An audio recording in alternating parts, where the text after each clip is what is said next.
5-7 वर्ष तल कथा किनी सुना चेन पिंधे ना मो सुना चेन पिंधे मोर सूता पकई बुली देखा जे मॉर्निंग वॉक जिबा आउ मॉर्निंग वॉक रे आपण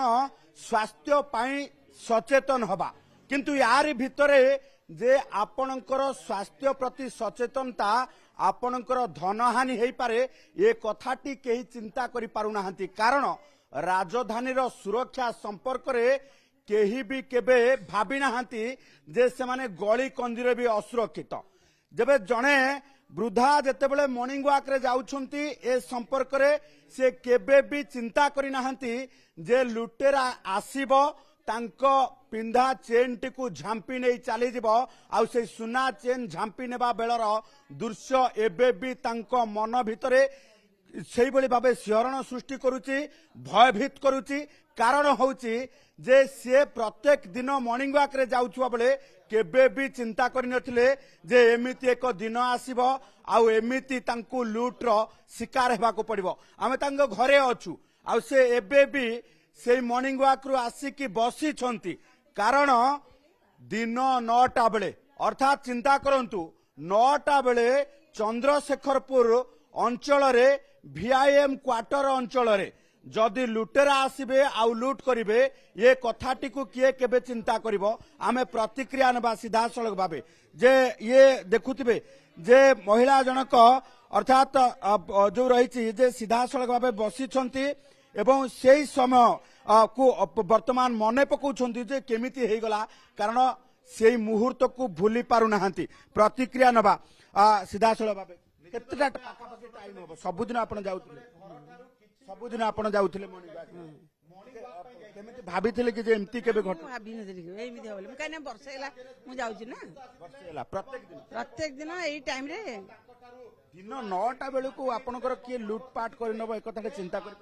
ना हम केबे चिंता न स्वप्न रे भाबी नथिली मो केमति कोन पूरा घटना टी से एमती मॉर्निंग वॉक करी फेरुथिली दुर्गा मंडप पडियारु से VIM गली बाट देख आसुली सब से बाट देख आसे से हठात पछारू आसी गाड़ी नगे देकी छिंडेकी नहीं गाड़ी आसते स्कूटी आपन किसी पचरा पचरी कले नहीं हठात पचरा नहीं पछ आडू छिंडे नहीं आपन लक्ष्य कर नथिले जे भिड़ी ना केमती कोन करी टाणी नहीं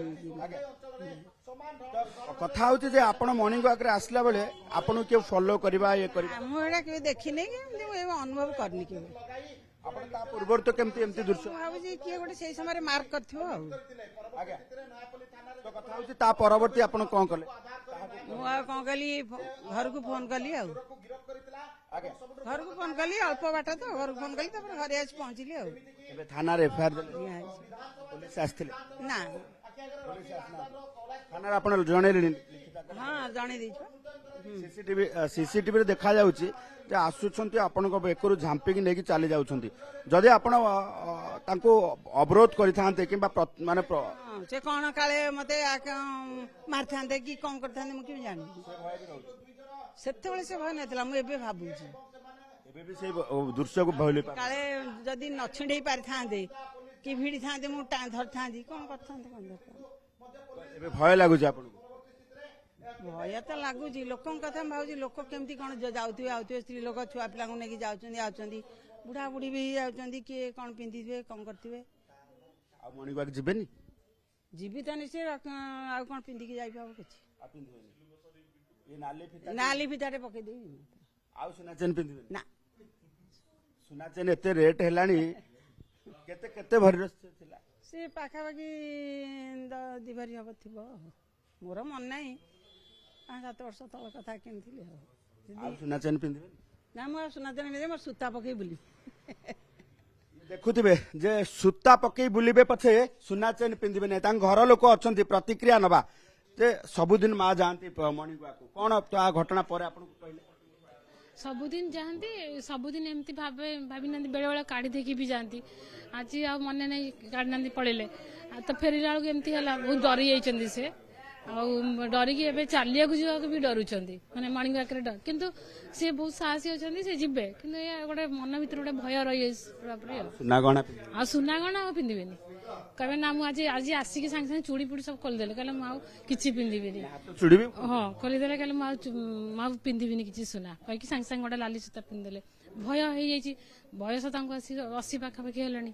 ତ ଡର ତ ହବ ନିଶ୍ଚିତ ଭାବରେ। ଆସିଲା ବେଳେ ହଠାତ୍ ଭୟଭୀତ ହେଇକି ଆପଣଙ୍କୁ ହଁ ଆଗ ସିଏ ଫୋନ କଲେ, ସେଇ ଜାଗାରୁ ଫୋନ କଲା ପରେ ଆମେ ଜଷ୍ଟ ଯିବା ଭିତରେ ଅଳ୍ପ ବାଟରେ ନା ସେ ସେଠୁ ପଳେଇ ଆସିଲେ ଘରକୁ ଆସି, ପୁଣି ସେଠୁ ଯାଇକି ପୁଣି ଆମେ ସେଇଠି ଖୋଜିଲୁ କୋଉଠି ସିସିଟିଭି କ୍ୟାମେରା ଅଛି ଜଣଙ୍କ ଘରୁ, ସେଟା ଫୁଟେଜଟା ଆମେ କଲେକ୍ଟ କଲୁ। ଆପଣ ବର୍ତ୍ତମାନ ଯଦି ଦେଖିବା ଯେ ଘର ଏଇଠି କରିଛନ୍ତି, ଦୀର୍ଘ ଦିନ ହେଲେ ରହୁଛନ୍ତି, ଆପଣ କେବେ ଏମିତି ଦୃଶ୍ୟ ପୂର୍ବରୁ ଦେଖିଥିଲେ ଘଟଣା ଘଟେ? ଆକ୍ଚୁଆଲି ଏଇଟା ମୋ ସହିତ ବି ହେଇଥିଲା।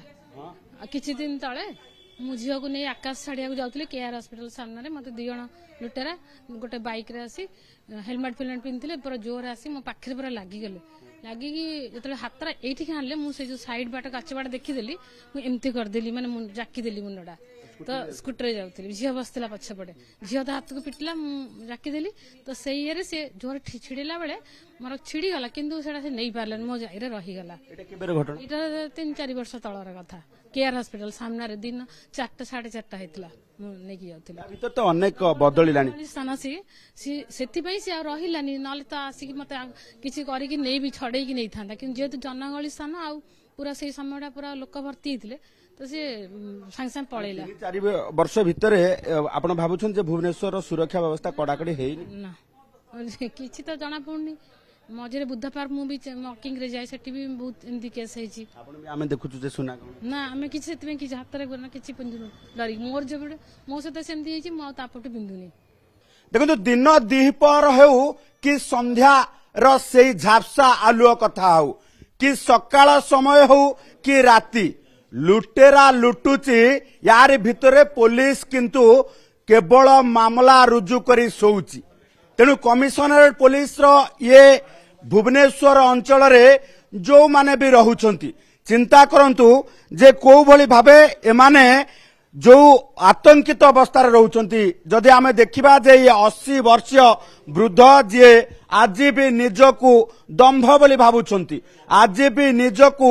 ସୁସ୍ଥ ବୋଲି ଭାବୁଛନ୍ତି, ଆଉ ସେଇ ସୁସ୍ଥ ଶରୀର ପାଇଁ ମର୍ଣ୍ଣିଂ ୱାକରେ ଯାଉଛନ୍ତି। ଦୀର୍ଘ ଦିନରୁ ସନ୍ତକ ସ୍ୱରୂପ ବେକରେ ପକେଇଥିବା ଚେନ୍ଟି ଦିନ 9ଟା ବେଳେ ଯେତେବେଳେ ଲୁଟେରା ଲୁଟି ନଉଛି, ବେକରୁ ଝାମ୍ପି ନଉଛି, ଏବେ ବି ସେ ଘଟଣାକୁ ମନେ ପକେଇ ଗୋଡ ହାତ ଥରୁଛି। ସେଭଳି ସ୍ଥିତିରେ ରାଜଧାନୀରେ ଲୁଟେରା କିଭଳି ଭାବେ ହଲ୍ଲାବୋଲ ମଚେଇଛନ୍ତି, ଏ ସ୍ଥିତିକୁ ନଜର ପକେଇଲେ, ଏ ଘଟଣାକୁ ମନେ ପକେଇଲେ ବର୍ତ୍ତମାନ ଶିହରଣ ଖେଳି ଯାଉଛି ଦେହରେ।